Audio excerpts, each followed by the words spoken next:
stems from just most recently a conversation we were having about signs and prayer and God and the messages I'm getting and about Nashville. And I feel that you can answer this. And it's not a question I've ever asked anyone before. Not on air, not in this industry. When we were to or would hear somebody say they believe in God, they feel and believe, the direction is there, they thank God. One of the things that stands out in my mind, Austin, is growing up and I'm like, okay, you got to be careful about false prophets or intention. Right. With you, I don't feel that. We are here because I know where your heart's at and I feel it, and we've got a synergy here. And there are times when things just flow and work, they connect effortlessly, and you just know that there's something very, very special about that. But I find that most people use loosely, whether at award shows or things that they're doing, praising God, thanking God, all of that. But I also find in the entertainment industry, it seems as though when I hear it and listen, and then with good intent and intentions, I look to feel as to where's the authenticity in that.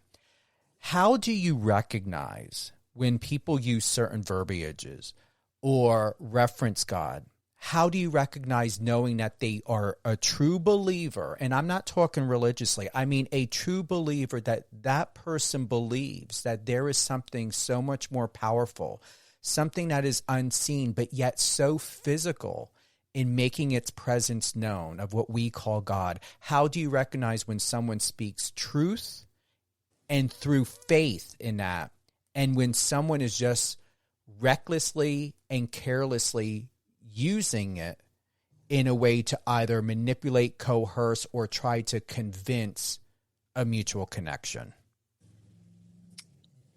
I think for me, and I can answer that, but for me, where my head goes with that question is something that my mom has taught me all my life. And it's not for me to know.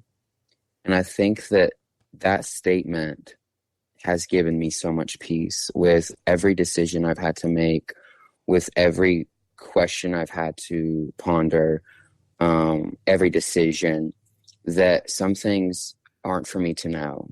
And I have learned that very quickly. You'll by the end of this interview, you'll see that I'm an old soul. I may not sound like I'm 22, but I've learned that some things it's just not for me to know. When I look around and I see people, I was born and raised in church. And so I have been around my whole life people who are real and people who are fake. And the thing is, with church and with the world, where there's people, there's problems. That will never change. And I think you have to begin to see that people carry with them so much more than who they are. They carry memories, they carry baggage, they carry so much with them. We carry who we are. I believe that it's so bundled up in so many things. And so for me, the answer to that would be to make sure that I know that I'm genuine, to make sure that I know that I am walking the walk, to make sure that that Steven is walking in authenticity, and that when he speaks, that there's weight. That's something that I have desired in my life, is I want my words to have weight. I want my words to carry wisdom. And my grandfather is someone who embodies that. And he's someone who is slow to speak, but when he speaks, his words carry weight. And that's someone I grew up around, and that's someone who I admire closely. And I have, even this year, I have began to speak slower and be slower to jump to a conclusion, to jump to a statement, and remember my grandfather. And when he speaks, there's weight. I think that's a lot of the problem in this world today, is there's so much noise.